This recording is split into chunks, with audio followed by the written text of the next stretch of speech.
Good evening, good people. How you doing? This is the grandpa here, and kama kawaida, asanteni sana for tuning in.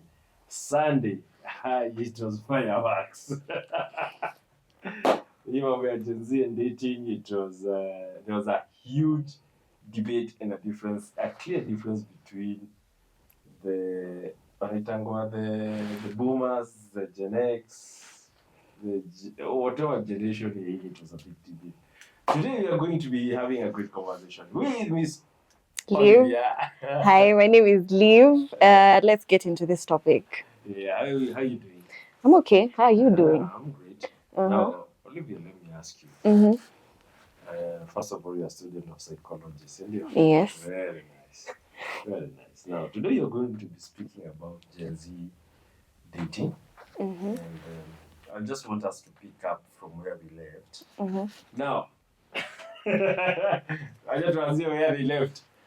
One of them said that would you prefer if I take you on a coffee date, or do you prefer we have the coffee in the house? As the first date? No, it doesn't really matter. As the first date, I don't think I'd go to your house. Why would I come to your house? No. Like one day, you see, like we can go for coffee dates. So the panels that we had, walikuwa nasema there is nothing like coffee date. Coffee date wanunua ile ya tembo watengeze kwa nyumba. Why would you be against that? I'm against going to the house, a man's house. Why? Because no, it's not. Okay, it's not me. It's not me. It's just not for me. I prefer going out, knowing the person we're outside before like we go in. You being on a neutral ground. Yes. From where you sit, from like maybe your generation, kuna ile yenye unacheki, manze you are doing something wrong. What is this danger of you coming on day one? Because and this is my take. And you tell me whether it's true. If we were to have an intercourse, whether it's day 1 or day 90, it's still an intercourse. True or not true? True. So whatever I wanted to achieve on the last day, bado nitaipata hata nikupeleka coffee date. So what is your honest view of coffee date to a restaurant where ile mnasema come we stay? No, come we stay. Netflix and chill. Yeah. What was the technical difference from your perspective? From my perspective, personally, as I've said, I wouldn't go to a man's house just to have coffee, casual coffee. No. Just casual coffee. There's hapo hata unajua. Hakuna ati any casual coffee we're going to have there. You know what you want. And we are both grown-ups. You know what you want, I know what I want. So there's no way I'm coming to your house. Hapo there's no casual coffee we're having there. What if grandpa na pesa? What if find money? You're the one interested in me. Find money to take me out. Yeah? Yes. If you're interested in me, find money to take me out. There's no way I'm coming to your house for the first date, Netflix and chill. There's no Netflix and chill. No. What if I know how to brew a better coffee? No. I want us to have deep conversations. We can have deep conversation in the restaurant, not in the house. What is the danger? Unini unaogopa? Okay, in the house, you see, you're a man, I'm a lady. Sindio? Yes. You're stronger than me. If you decide to take advantage of me, what will do I have? Do you think it will be between the two setups? What will utakuwa with a real conversation? The restaurant. I am not going to a house. The restaurant, yeah. Do you prefer the old school kind of dating or the new school kind of dating? What is your perspective on the old school kind of dating? You're a millennial, I'm a Gen Z. Okay. For me, I prefer maybe meeting you to a restaurant. I tell you, Olivia, I've been seeing you, those shenanigans here and there. And tell you I'm interested in you and pick it up from there. You get. I also prefer writing letters. And and maybe once in a while you come wash my clothes, wash my dishes, wash my house. Let me tell you something. Let me tell you something. If that man has not made you your girlfriend, he has not made it clear you are the girlfriend, Do not do wife duties. Don't go washing dishes. Don't go cleaning his clothes. For what? For him to just dump you and ghost you? No way. Don't do that. How would you know you are the only girlfriend then? How would I know I'm the only girlfriend? You've not made me your girlfriend yet. How would you know? I'm the only girlfriend. That I'm not hanging around with you. That's hard. That's hard. That's hard.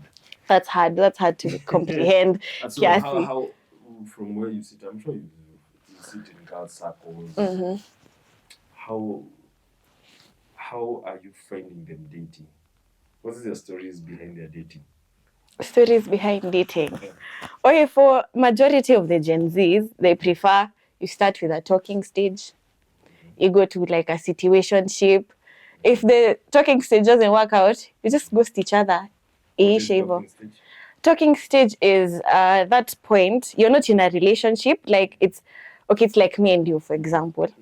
You've seen me, you ask for my number, we start talking. We start talking, just knowing each other. That's a talking stage.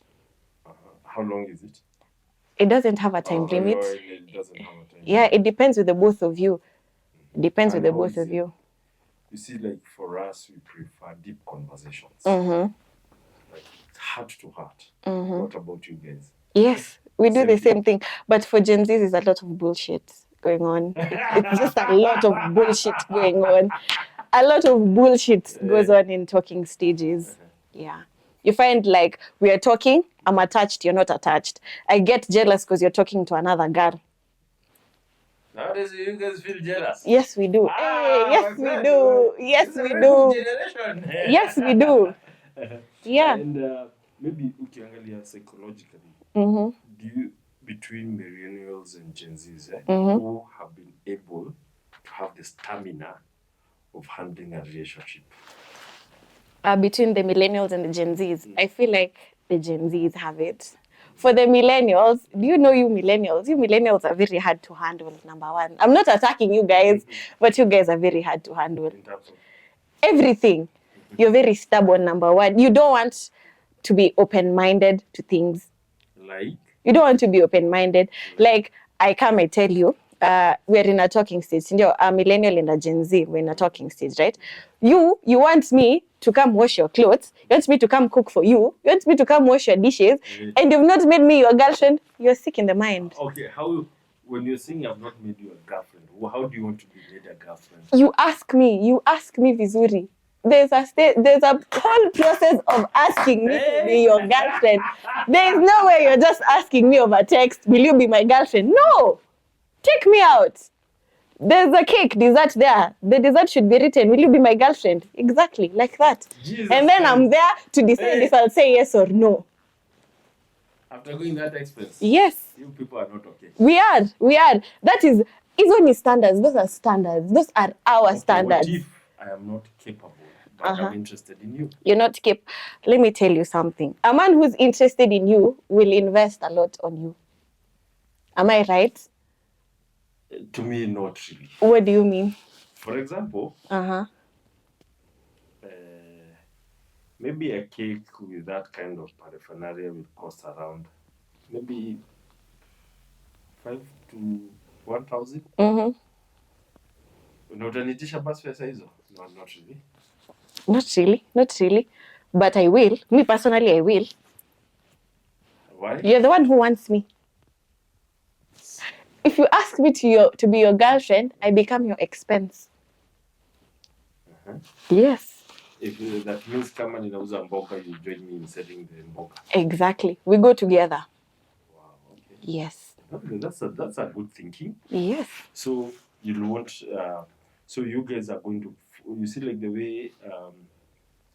I'll say, I think it's American or British system of dating where there's a friendship. You're given a friendship ring.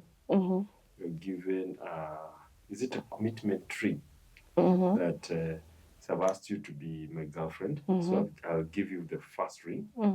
Then to my kaka, hey, Olivia can be something. I give you a commitment ring. Then engagement, then marriage. Now, are you guys concentrated on marriage really? Not really. Majority, not really. Majority. Okay, it's 50-50. It's a 50-50 kind of thing. So for you, would you want to walk down with a white girl? Definitely. Who wouldn't want that? For me, I would. For me, I would. Yes. With the eruption of social media and dating apps, you find ourselves having crazy people who are heartbroken. Others are doing rebounds on this social media. And do you think, Olivia, the dating apps they've come to solve a problem ama ndio zimeharibu zaidi? Okay, technically, okay, logically speaking, it's a 50-50 like bargain between the two. Like dating in real life and like having a partner in a dating app. It's a 50-50 type of thing. Because when you have a partner in real life, you're trying to get to know the person emotionally, mentally, how they think, their mental setup, everything, how they think, their logic, like that. But when it comes to like online dating in the online apps, I feel like it's not, it has a sort of imbalance to it. Like, yes, you'll know the person, you'll know where they live, you know their name. You won't get to know them emotionally. You won't get to like realize, are they catfishing you? What if you see, for example, I'm in a dating app. For example, what's a dating app? Tinder. So, no, Tinder is a dating app. My profile is there. I look so good, mini, and all. I look so good. I look like a girl. To you, you think I'm a girl. But in reality, I am a man. What will you do? Yeah, that's what I used to do in high school. What will you do? I used to write letters and I tell men, please reply and call me Cinderella.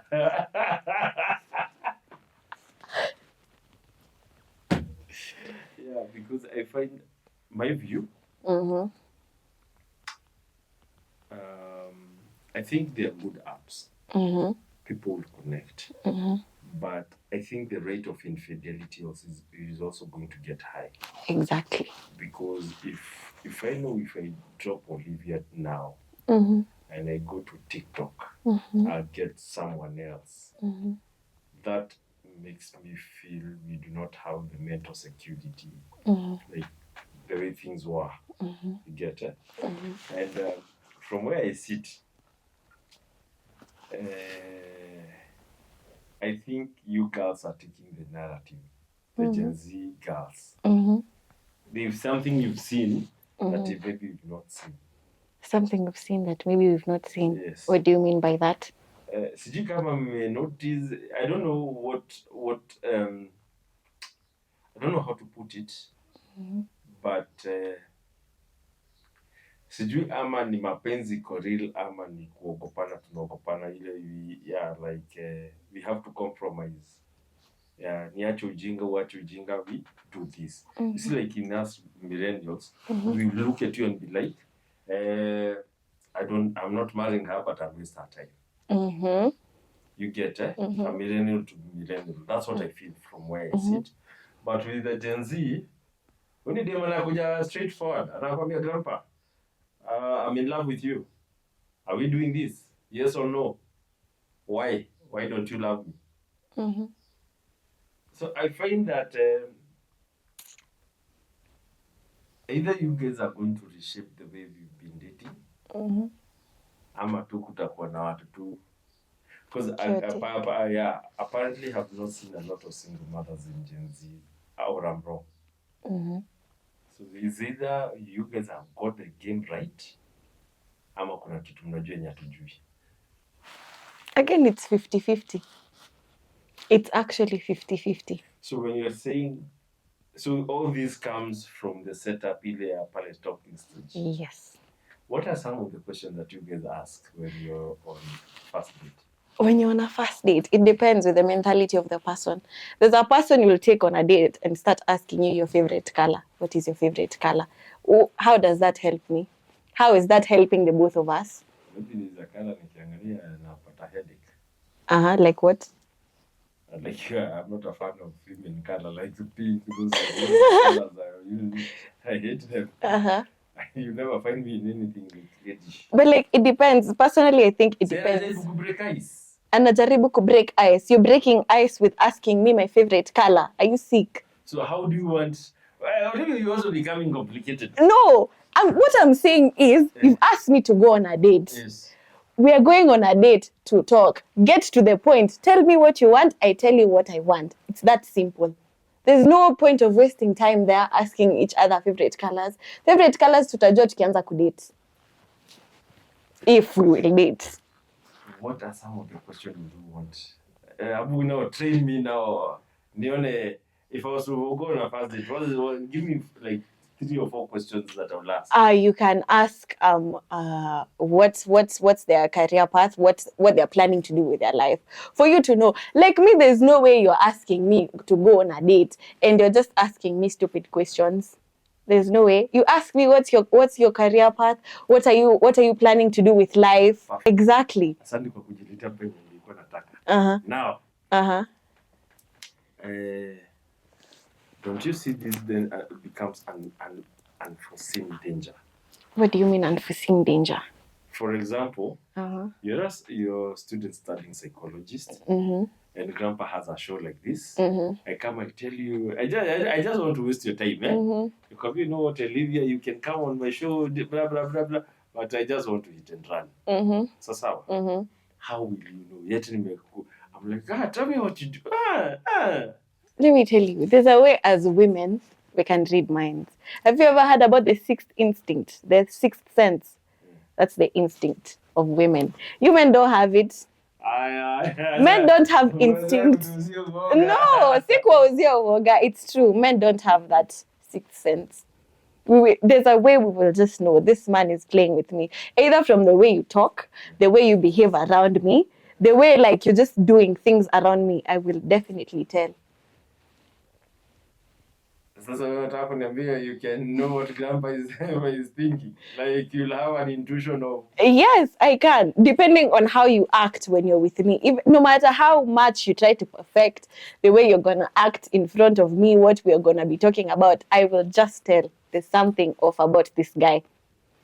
For real? Yeah. Because men have mastered the art of gaslighting and manipulating women. That they think us, let me tell you something. For women, we know a lot. We know a lot of things. You will manipulate me and gaslight me. And I will be, this is where I want to be. I want this man. If I want you, I want you. I will tolerate the gaslighting, the manipulating. But there's a time I will feel, I'm tired. What would be the end goal of you now being in such a situation? Of me being in such a situation. Or rather, a lady being in such a situation. In such a situation. And I know, yes, I'm being gaslighted. And I hang around. You find another man and get back to that man. If you can't change the man, change the man. If you can't change the man, change the man. Yes. In short, there is always a spare wheel beneath the car. Exactly. Well, let's go for a break, come back and continue this conversation.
Welcome back to the Coffee Talk with I the Grandpa and the amazing Olivia.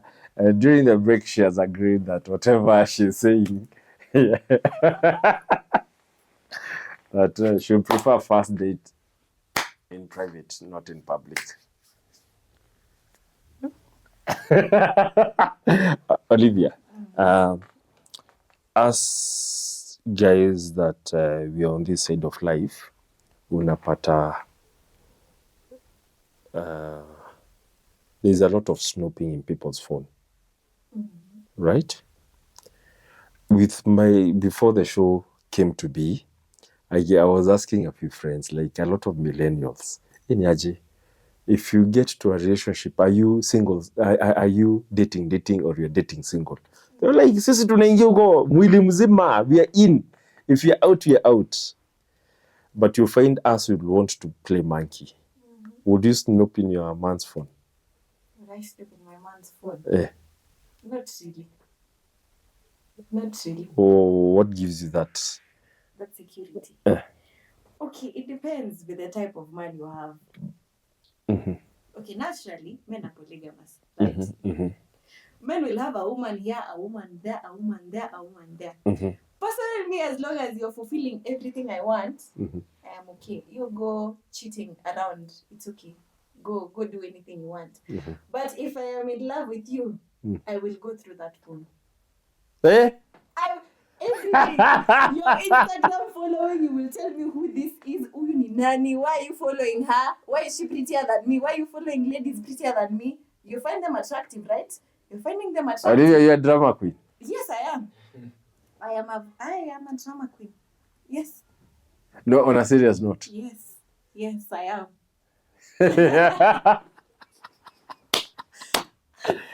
We will sit together. Do you have trust issues? Not really. I do, but not really.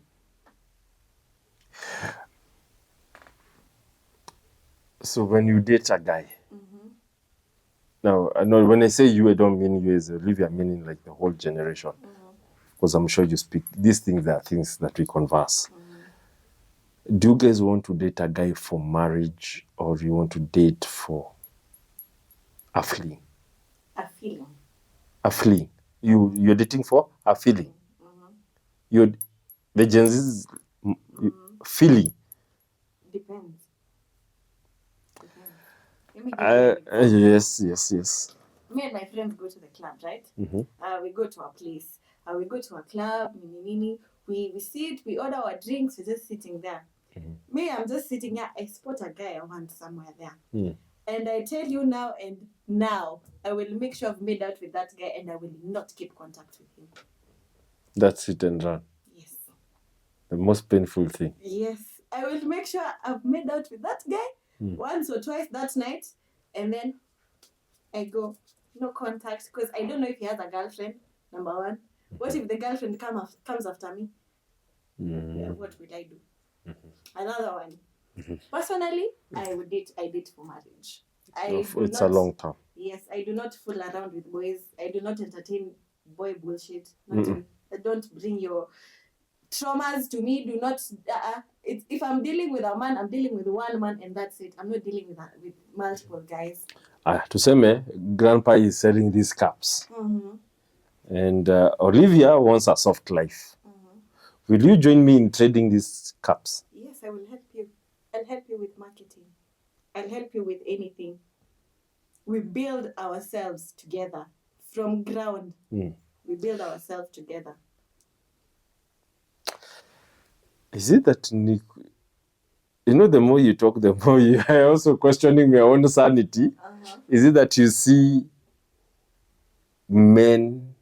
Is it that you see what a man is building, what for you to come and decide to pick this person up?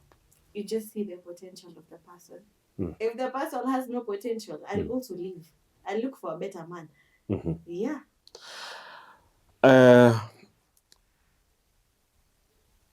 Do you think you guys have made the dating easier or harder? I think we've made it harder. Because As Gen Zs, we have standards. We're not like the old generations who are being kidnapped from the rivers and being told, you sit here, you're my wife now. Would you do that to someone right now? This time in age? Would you do that to someone right now? You take a girl and tell her, you're my wife without consent. Which consent? Without consent. Whose consent? You know, like in the back days, like in the days of our grandparents and all, they'd be kidnapped. Yeah. When you give birth to that guy.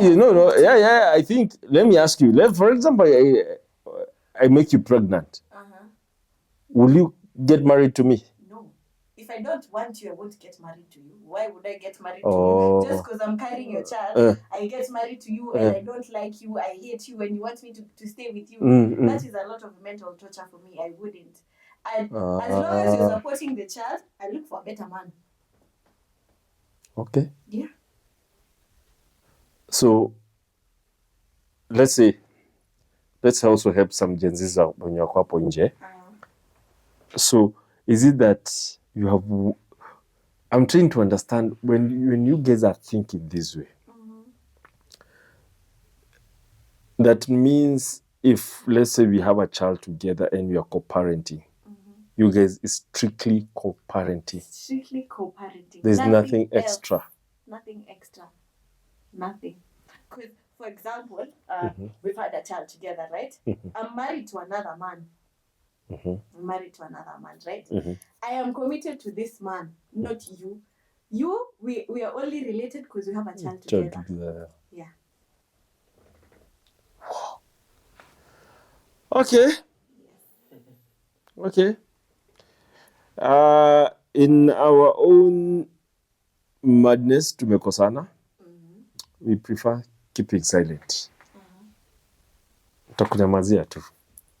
As millennials. Yes. Intergenerational dating. No, that's what I want to understand. First, I want you to answer it from intergenerational dating. Do you, if I cross you on a wrong side, is it to sit down, we talk, ama tutanyamaziana, then we bury the hatchet, come back? This comes to the talking stage now.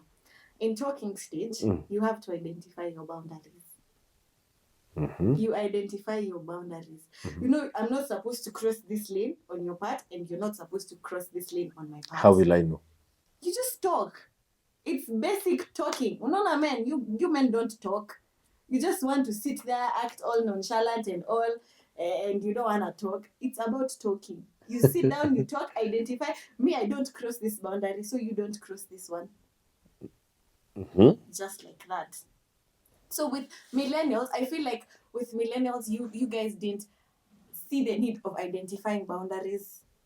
You just like, tutoke hapa, we go like this, we are dating. What do you mean by boundaries? Like your boundary. Do you have your boundaries? Like you, when you're dating a woman, what boundaries should she not cross? Things like infidelity. Yeah, things like those.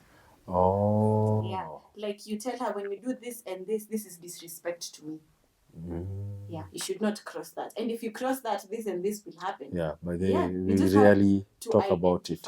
Both of them. Like for intergenerational dating, like you're a millennial, I'm a Gen Z. Me, I will tell you, if you do this and this, me, I'll leave you. There's no talking, there's no nothing. If you cheat on me, I am going. Do you think our cameraman can understand that conversation? Can he understand? See? We are clocking, both of us. If you were sitting with a millennial here, she'd tell you maybe, we just bury the hatchet and let it slide. There's no letting it slide. We are talking about it. Either you like it or not. If you want to go sleep mad at me, you go sleep mad. But we are talking about it, whether you like it or not. You've gone out, me, I'm a Gen Z, you're dating me, I'm a Gen Z, you're a millennial. You cheat on me. And then you think I'm going to sit there with my brain and my mind and think that everything will be okay. No. Let's say we've gone out for a drink or something. Would you, and you see maybe a better man who has better looks or better money or something like that, would you be, you see, like most of millennials would be like, hey, that guy lazima nichukue namba yake vitu kama hizo. What about you guys? As a committed person dating, As a committed person dating or as a single person? No, we are dating. We're dating. And then I see an attractive guy who is better than you in everything. Why would I see an attractive guy being better than you and I have you? And I see you have the potential of getting to where he is now. So you guys are on that opinion, yeah. Let's grow going this way. Let's grow going this way. Okay. Now, but if you bring bullshit on the way, No. Thank you very much. Let's say now Olivia and Grandpa, they've come together, they've grown the coffee shop, the coffee talk. And along the way, Grandpa jifanye mjanja, imeanza kukucheza. You leave all this wealth that we've built. We leave it. I leave it. Will you leave all this wealth that we've built? Ujembe, I don't want chaos. Wacha in the end. Yes, I will prioritize my mental health. Wow. Because if I know to make Korofishana, we've had chaos together, we've had this together, and then you decide you're going to be shitting around everywhere, and then you come back and bring your bullshit to me, just because you think I'm going to tolerate your nonsense, you're very wrong. I will not. I will just leave. For my personal growth and for my mental health, I will just leave. So it's black and white. It's black. It's either highway or no way. Yes. Hakuna hii mchezo. Yes. Because you guys have normalized a lot of cheating nowadays. You millennials. You'll find a Christian man, not even a Muslim man, having 3 wives. Wanini? No kona mimi? Skutoshelezi? What do you mean? Yeah. That's simple. Yeah, when it comes to sexuality, I tend to think it's a whole new ball game. Yes, it is. Because I think we are not expressing ourselves, and we fear speaking from. You see that you called it the talking stage. Yeah. I think we hamper this conversation just to realize how important it is. And from where you sit, what are some of the mishaps that you are seeing you are doing wrong when it comes to the sexuality? Elaborate. For example, you see in our stage, like we will hear a lot of complaints. I've invited you to come, and I'll be like, najani aje. Manze, thanks for coming. Kesho niko na mkutano. Maybe I invited you on a Friday. Saturday I am not going anywhere, but I'm like, nilikuwa nimeambia mwingine akuja nikwambie, Olive, you know, tomorrow I have a meeting. Please base, wewe tutaongea. Hata nikupatie bus fare. It's okay. You do your own thing.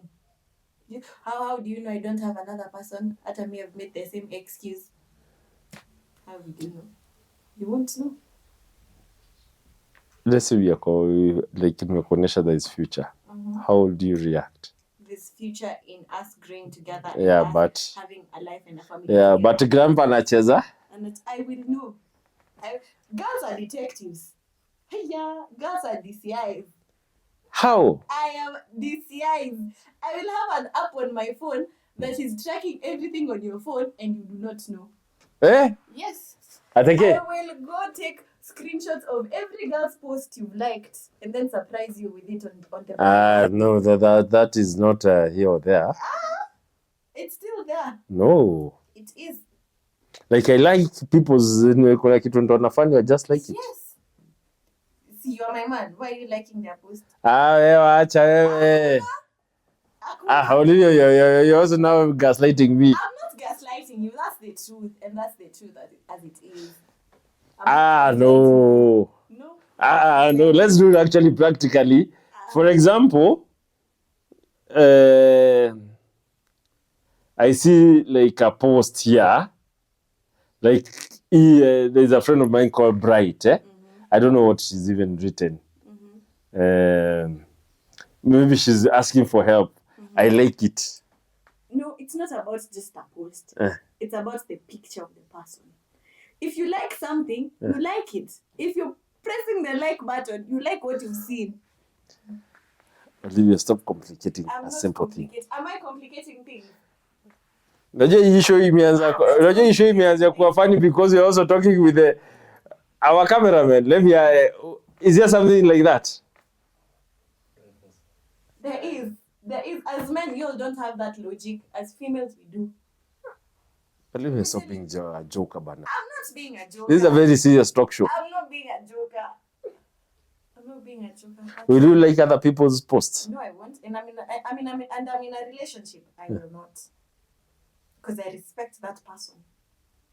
Olivia, you're nikamatia chini. Olivia, you're not honest. I am. Olivia, you're joking. I'm not joking. I know. I'm not joking. You're bluffing. No, I'm not. Do I look like I'm bluffing? I'm not. Olivia, acha kunipima. Sikupimi. That is what happens. So I'm not supposed to like any girl's post. If you're with me, why are you liking their post? That means you like what you see. No. Olivia, are you dating? Yes. Jamaa wako anafollow hizi masharti zote? Yes. To the latter.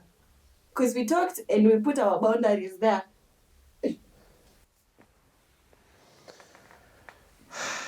Let's go for a break, come back.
You know, folks, welcome back. I'm just dumbfounded because this Kenya had women like Olivia. Men, sijui tutaenda wapi. Acha nikuulize. Would you want, when you post a picture, people to like your picture? Yes, but people, yes. Would you want men to like your picture?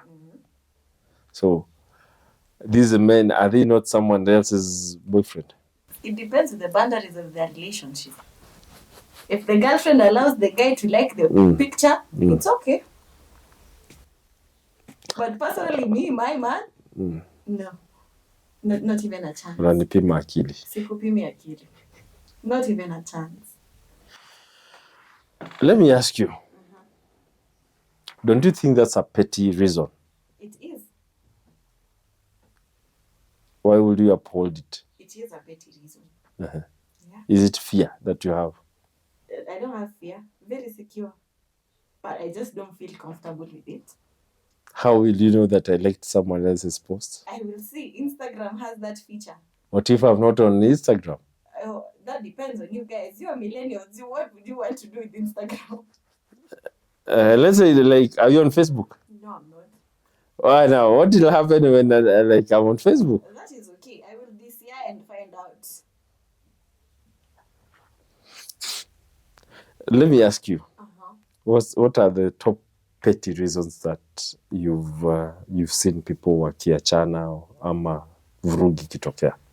Petty reasons? I've not seen any petty reasons. But what do you think?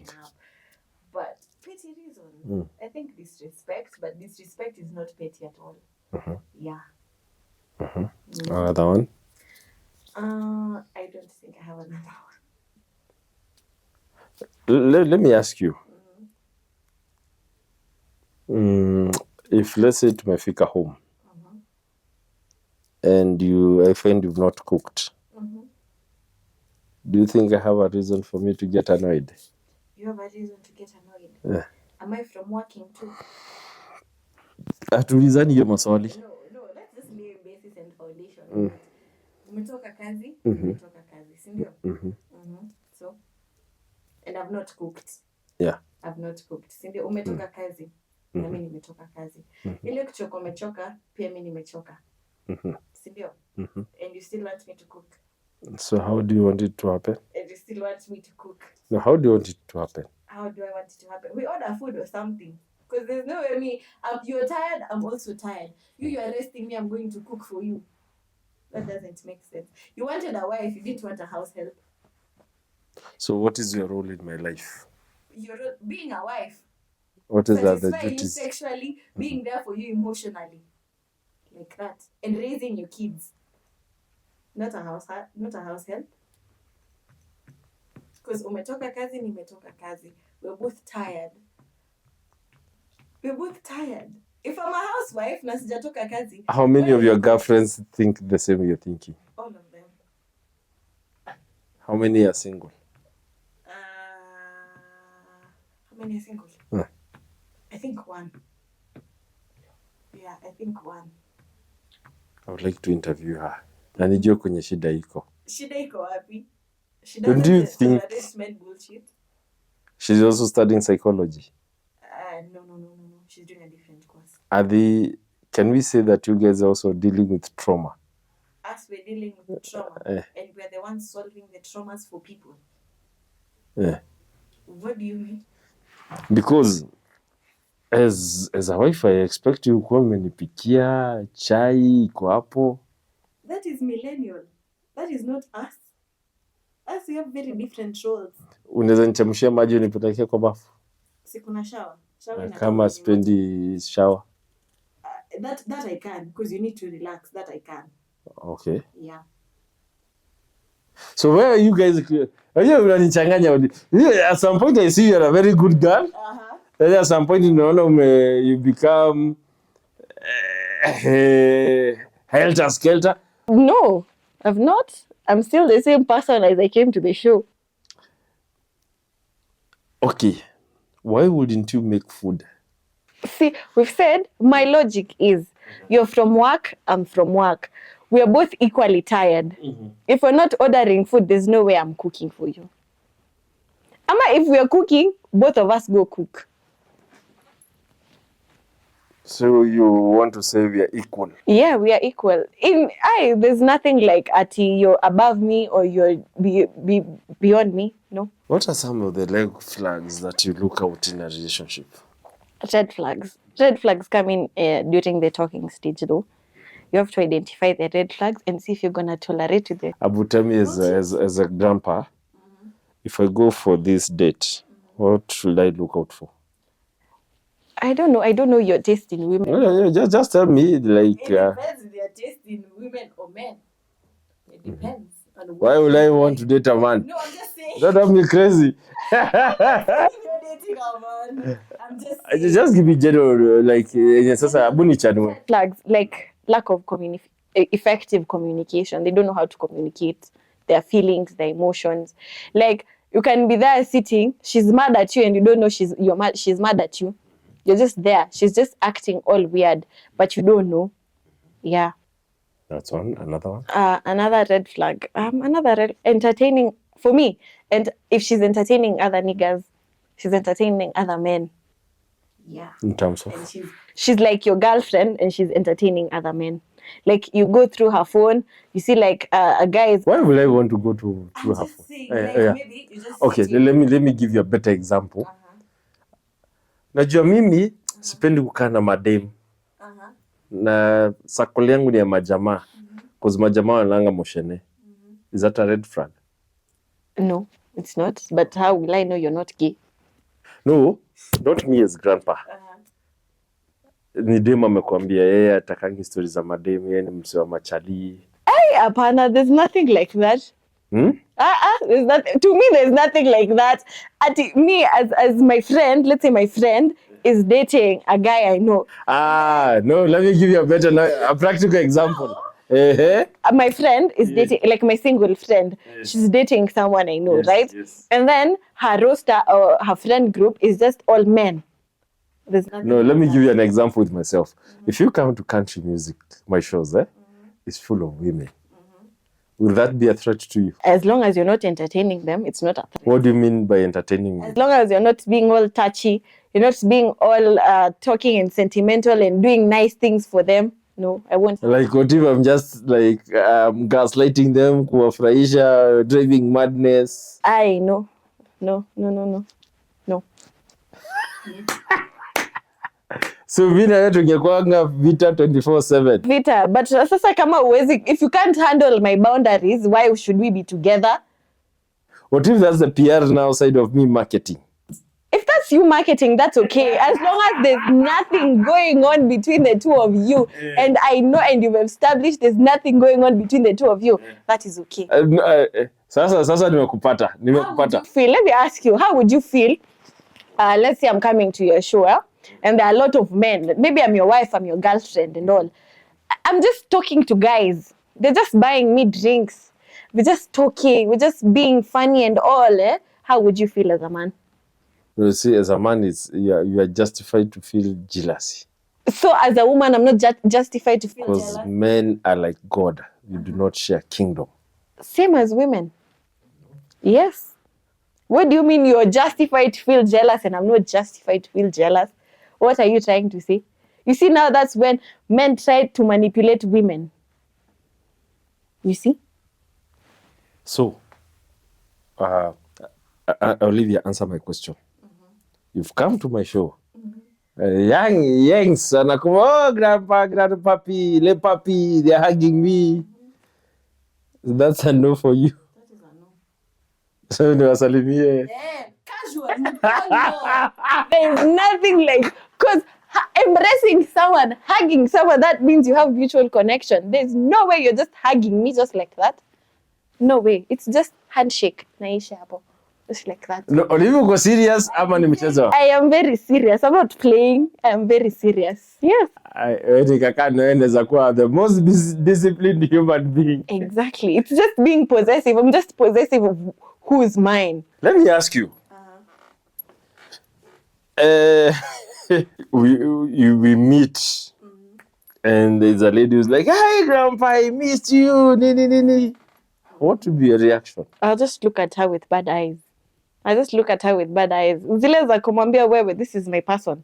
Stop. Ama like, if she's not getting it, I'll just call her to the side and tell her, he's married to me. He's married to me. He's mine. He's not yours. So all these things you're trying to do here, no, stop. Okay. You see, like nowadays, many people are into content creation and everything, And you find if it's women, they are going to attract men. If it's men, they are going to attract women. And it happens that I've told you, hey, babes, hii show nataka iende hivi. So you'll come in for technical support. Si ndio? Unaweza cheza chini. Unaweza cheza chini, you act as a worker. But not as a girlfriend. I act as a worker, as not a girlfriend. You have another woman acting as your girlfriend. Yeah. I would. I think I would. You would? Yeah, I would. So that every woman can feel comfortable. Yeah. But I'll still be possessive. I'll make sure before that show, I tell them, that is my husband. Do not even try. Yes. What if sitakupatia hiyo chance ya kuongea pale mbele? No, it's not about ati kunipea chance ya kuongea like in front of the camera and all. No, just like behind the scenes. Yeah, you have to make it obvious. So that it doesn't seem to the audience like you're This guy is single. Yeah, this guy, he's not. And he's respecting boundaries. He's not single. Yes. Okay. You're marking your territory. You mark your territory. See the way lions mark their territory? Like that. What makes you be that tough? What makes me... Men have given me so much trauma. I have to be tough. You have to be tough. You've played with your head, eh? Yeah. Gaslighting, manipulating, everything. Now I've mastered that art. Now I can manipulate a man now. Yes. There is nothing like that. There is. Let me ask you. Are you a fan, or do you advise people to be in situationships? If yes, why? If no, why? Again, I'd say it's 50-50 depending on the person. For me personally, I wouldn't want to be in a situationship, because in a situationship, it's just friends with benefits. Intimacy and nothing else. No strings attached. I wouldn't want to, because what's the point of intimacy? The point of intimacy is sharing a connection with you and your partner. Why would I want to share a connection with someone who's not even going to be mine, or someone who's sleeping with other women? Why? Why would I want to do that to myself? So that's why you're preferring a slow commitment. Yes, slow commitment. So that I know the person. I know who I'm dealing with. Yeah. I have a technical question.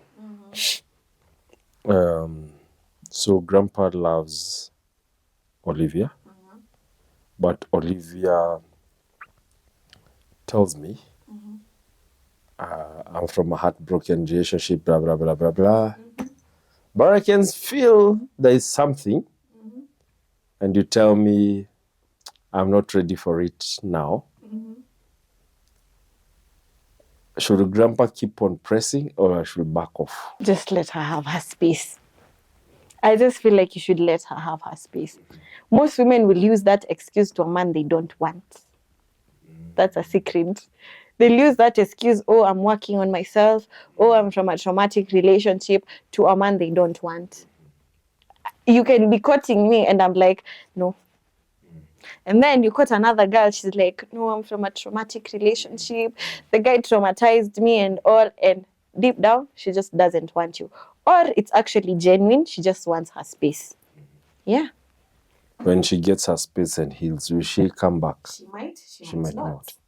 So depending if you're still talking or if you're still in communication, if you're being there for her, she'll definitely like be attached to you and she'll just definitely want to go with you. Yeah. So people should listen to what the conversations. Yeah. There's a last statement. What have you said? About? Right now. She'll stay. She'll become attached and all that. You see, during, and I'll say that's the same card we would still play today. Ile Olivia Onitaki, I look for Sheila.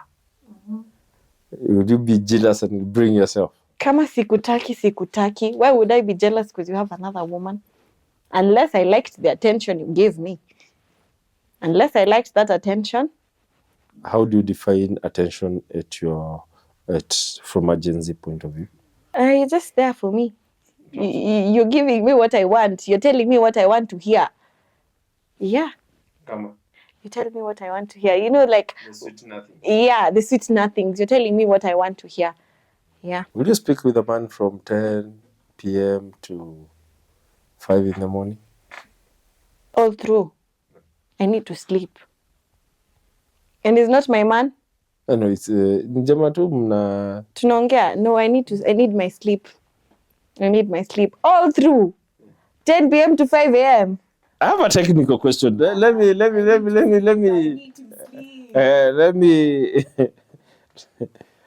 put the fire where it's supposed to be. So let's say Olivia is working, and I come to your house. When you come here, Olivia, I think I can come and stay here with you. What would be your reaction? You stay for the night, ama like for a period of time? You've seen you have like a good TV, like a good fridge, a micro. Hey, you're well put up. You're the one asking me to stay with you, ama you're the one staying with me? Ni mimi nimekuja nimechikia Olivia kuna venye things don't look bad. It's a good life. And you're a man. And you're a man. You don't feel like your pride is being hurt like that? Like coming to stay with a female just for being kept? How would you take it? I would take it very negatively. If it's like my man, we were staying together, and like maybe he's lost his job and something has happened, it's okay. Me, I'll support. I'll support. But you're just a random guy umetoka huko na takataka yako. You wanna stay with me? You're sick in the mind, my brother. You're sick in the mind. There's no way. No. No. A friend was telling me that there's a guy who went to visit her. She was not feeling well. Guy sees a nice HD TV. This chick she's a prof. No, she's a doc. Sorry, she's a doctor. Put up. And the guy was like, "Sileta PS yangu niko nakaa tu huku." As a man, that should injure your pride. That should be stabbing your pride like this with a knife. Just let me just ask you some fun for questions. You're supposed to go to work at 8 a.m. niamkia asubuhi and nianze kulia that I don't want you to go to work. What would be your reaction? That is bullshit. Sinarudi kwa hiyo nyumba. Kwani naenda wapi kwingine? That is bullshit. Why are you crying ati utaki niende kazi? Nani mimi nakuweka? Na utaki niende kazi? Hata hiyo kukuweka siwezi. We toka uende. Another question. I come to your house and I just decide to nijifanye sitaki kutoka. I'll kick you out myself. I'll kick you out. I'll be like, young man, it's about time you leave. It's about time you leave. It's about time. Let's say there is both of us are struggling to make life happen. Would you agree to move in with me? We struggle together? Yes, I would. Okay. Yeah. Wow. Last question. What do Gen Z women want? What do Gen Z women want? What do Gen Z women want? That's a very diverse question to ask.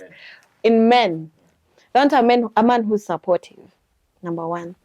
A man who's emotionally mature, who just doesn't think or just say things just to say things. A man who's emotionally mature, a man who's very respectful, and a man who can support her through thick and thin, and who will stay with her through thick and thin. Yeah. So umesema you can see a man from a 50-yard meter. Yes. Have you experienced any heartbreak? But me? Ama unachezanga safe 18? You just play safe. Honestly, you just play safe. You just have to play safe. Okay. Yeah.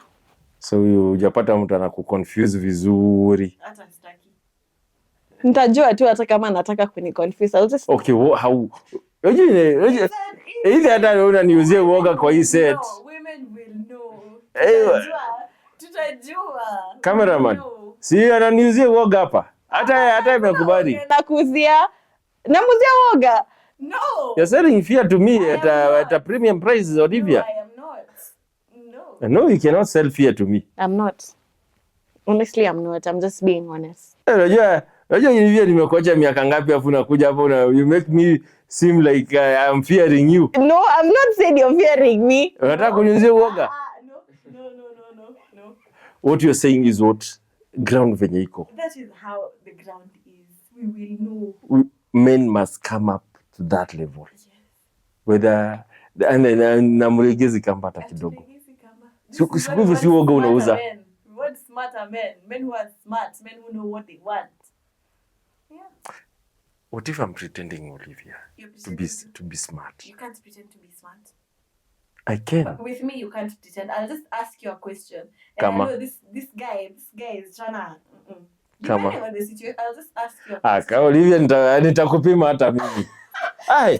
Nipima nini? Nipime. No, you unakama hapa kunichezea akili. Nipime.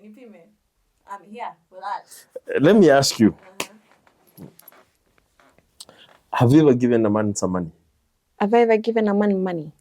Like, I tell him to spend on himself? Yeah. No. Mini comrade, no. Why would I? Hawezi kaa hivi uniambie grandpa and I know umetoka show, you're hungry, go eat some lunch. Maybe I would. Maybe you would. I would. That is if I'm your man. Yes, that is Okay. if you are my man. Okay. Would you pay for a man's rent? My man or another man?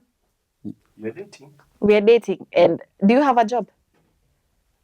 Do you have a job? Do you have a salary? Nasikiza maswali Do yenye you have a zinakuja. job or do you have a salary? You have both. Yeah. Why am I paying for your rent? What's the role of a man according to the Bible? The Bible came from No, an no, no. English man. Yeah, it came from an Englishman. I've not like Although opposed- things are were not good that I'm month. not opposed. But according to the story of creation and all, the roles given to Adam. To What is the procreate. role of a man? To procreate. You're running away from what I want you to say. You're running away and you know it and you just don't want to say it. What What is no. the role of a man? To be a what? We were to procreate, and to lead all animals. And what? There's a third one. To be a what? To make sure the world is moving right. No, to be a provider. So why would I be paying for your rent if you have a job and you have a salary? Why would I be paying for your rent? What if life inipige? Life ikupige, you lose your job. I will pay. Sitakata. As long as you're my man and we've grown together, I will pay. Well, guys, I thought that I was bringing someone I can be able to toss around like kidney. Olivia, it's been a pleasure speaking to you. Pleasure. Maybe you can look to that camera. Speak to your people. Are we doing this again? Yes, we are. Bas. Tuende kazi. Yeah, so you guys just maintain healthy relationships and yeah, that's all. Hey folks, thank you for watching the show. And I think the more we are understanding the different generational growth and patterns that are there, I think it's important. You also understand where we are coming from. Because as much as we would like to filter the truth, the more we are damaging the society that we are growing in. And also, folks, remember, you only have one life. You don't need to duke with someone's daughter or waste someone's son's life. Till next Sunday, God bless you. See ya to the next conversation.